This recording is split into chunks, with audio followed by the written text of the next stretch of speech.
Hello students, it is class 9 subject science biology chapter is number 5 the fundamental unit of life. We have read that every living being is made up of cell. Cell is the basic unit of life. But topic is the structural organization of the cell. How is a cell formed? एक cell कैसे बना होता है? एक cell की structure क्या है? So, if we study a cell under a microscope, यदि हम एक माइक्रोस्कोप में एक सेल के बारे में स्टडी करें, we would come across these features in almost every cell. हम हर तरह के animal cell, plant cell, human cell सब में एक कॉमन चीज देखेंगे. Number 1 is plasma membranes. जो सेल का आउटर कवर होता है उसे प्लाज्मा मेम्ब्रेन्स कहते हैं. Number 2 nucleus. न्यूक्लियस बीच का मेन पार्ट होता है और जो इसमें लिक्विड बीच का होता है उसे कहते हैं साइटोप्लाज्म.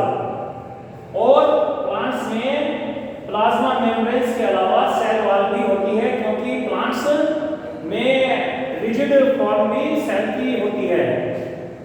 एक ठोस कवर भी होता है.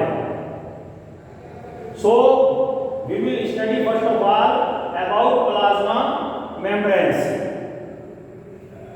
This is the outermost covering of the cell that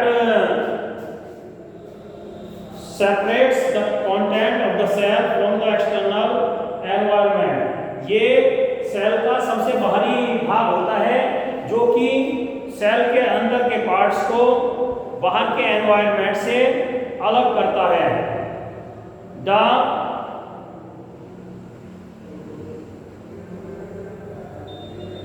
plasma membranes allow or permits the entry and the exit of some material in and out of the cell. ये सेल में आने वाले सभी चीजों को आने जाने की परमिशन देता है. It also prevent movement of some other material. जो इसके यूज के होते हैं उन्हें आने देता है और कुछ ऐसे मटेरियल हैं जो नहीं यूज के होते तो उन्हें रोकता भी है. The cell membranes therefore is called a selectivity permeable membranes. इसलिए इसे एक पहरेदार की तरह समझा जाता है. Some substance like carbon dioxide or oxygen can move across the cell membranes by process called diffusion. जैसे ऑक्सीजन सेल में आती है रेस्पिरेशन के लिए और कार्बन डाइऑक्साइड रिलीज होती है, तो इनका मूवमेंट सेल में होता है तो वो डिफ्यूजन मेथड से होता है. इस डिफ्यूजन को तो आप जानते ही हैं, जो ये इसको किसी गैस को अपने में ग्रहण करना और छोड़ना. Something similar to this happens in cell when, for example, some substance like carbon dioxide accumulates in high concentration inside the cell. जैसे जब कार्बन डाइऑक्साइड बहुत अधिक मात्रा में सेल में इकट्ठा हो जाती है, in the cell's external environment the concentration of carbon dioxide is low as compared.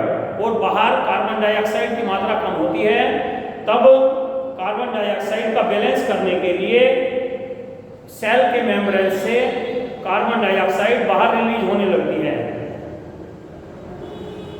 The same process similarly when oxygen is in excess outer side and inside oxygen is very less, then it allows oxygen to come inside the cell. जब oxygen बाहर cell के बाहर अधिक मात्रा में होती है और अंदर कम मात्रा में होती है, तो ये ऑक्सीजन को अलाउ करता है कि वो सेल के इनसाइड पार्ट में प्रवेश करें। Water also obeys the law of diffusion. Water भी डिफ्यूजन के लॉ को मानता है। The movement of water across the plasma membranes is also affected by the amount of substance dissolved in water। कि पानी में कितनी मात्रा और अदर एलिमेंट की घुली हुई है, उसके आधार पर ही पानी का सेल में आना जाना होता है। Thus, osmosis is the passage of water from a region of high water concentration through a selectively permeable membranes to a region of low water concentration till equality is reached।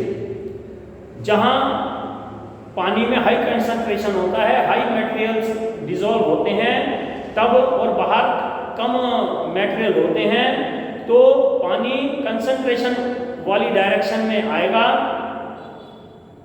और जब तक रहे ये आना जारी रहेगा तब तक उनमें इक्वलिटी ना हो जाए, दोनों तरफ समान रूप से कंसंट्रेशन ना हो जाए। इसे हम कैसे समझ सकते हैं? इसमें कई बातें हो सकती हैं। Number 1, if the medium surrounding the cell has a higher water concentration than the cell. जब बाहर ज्यादा कंसंट्रेशन हो तो तब क्या होता है? The cell will gain water by osmosis. जब सेल में कंसंट्रेशन ज़्यादा होगा तो सेल में पानी की जरूरत होगी। It is known as hypotonic solution. इसे हाइपोटोनिक सॉल्यूशन कहेंगे। Water molecules are free to pass across the cell membranes in both direction. ये वाटर सेल में से, सेल की मेम्ब्रेन्स में से दोनों तरफ आ जा सकते हैं, लेकिन जब सेल के अंदर कंसंट्रेशन ज़्यादा है तो सेल के अंदर आने वाले पानी की मूवमेंट ज़्यादा होगी। So the cell is likely to swell up. इसलिए सेल थोड़ा सा फूला हुआ हो जाएगा। Number 2, if the medium has exactly the same water concentration as the cell. और जब मीडियम आसपास के वातावरण में सेल के बराबर ही पानी होगा, उतनी ही कंसंट्रेशन होगी, there is no need of movement of water across the cell membranes. तब सेल मेम्ब्रेन्स में कोई पानी के आवागमन की जरूरत नहीं होती, but still the water movement is going on. लेकिन तभी भी पानी आता जाता रहता है, but the movement to inside and outside is equal. लेकिन ऐसी स्थिति में पानी का मूवमेंट अंदर और बाहर दोनों तरफ एक समान होता है। थर्ड पोजीशन क्या हो सकती है? If the medium has a lower concentration of water than the cell. Medium में सेल से कम कंसंट्रेशन हो, meaning that it is very concentrated solution. कि सेल के आसपास ज़्यादा कंसंट्रेशन हो और सेल में the cell will lose water by osmosis. तब सेल में से पानी जाएगा। The movement of water is higher outside than the movement of water inside. तब ऐसी स्थिति में पानी बाहर ज़्यादा जाता है, अंदर कम आता है, तो the cell will likely to be shrunk. तब वो सेल ऐसा लगेगा जैसे सिकुड़ गया हो, क्योंकि आसपास कंसंट्रेशन ज़्यादा थी। उसको इक्वलिटी करने के लिए सेल में से पानी लॉस हो रहा है। Okay, to check this activity we can show it with a egg. Remove the shell of an egg by dissolving it in dilute hydrochloric acid. HCl में हाइड्रोक्लोरिक एसिड में एक अंडा डाला और उसका छिलका उतरने लगता है, उसे धीरे से उतारा उसकी, ताकि ऊपर की जो ठोस परत है उसके नीचे एक पतली परत होती है झिल्ली नुमा, वो ना टूटे। The cell is mostly calcium carbonate, बाहर का कवर जो है कैल्शियम कार्बोनेट का बना होता है और इसके नीचे एक स्किन होती है बारीक। The egg is put in pure water and observe after 5 minutes. जब इसे ताजे पानी में रखेंगे तो 5 मिनट के बाद देखो इट स्वेल्स, यह फूल जाता है और ज़्यादा बड़ा हो जाता है, because the water is not concentrate outside and inside material is concentrate. अंदर पानी की मात्रा कम है, बाहर पानी ही है सिर्फ, तो to equalize it goes inside. इस तरह ये पानी अंदर जाता है ताकि इक्वलिटी हो सके और जितनी वो उससे अंडा फूल जाता है। As example, put dry raisin or apricot in plain water and leave them for some time. कुछ सूखी हुई किशमिश या खुबानी जब पानी में डालेंगे और उन्हें कुछ समय के लिए छोड़ेंगे तो क्या देखेंगे कि वे फूल जाती हैं। Secondly, we put them in concentrate solution of sugar. बाद में हम उन्हें शुगर के कंसंट्रेट सॉल्यूशन में डालेंगे, तब क्या होगा, they will lose the water and shrinks. वे पानी को,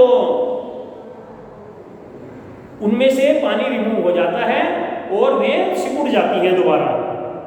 that is the way of water movement in cell also. इसी तरह हमारे सेल में भी पानी का मूवमेंट होता है।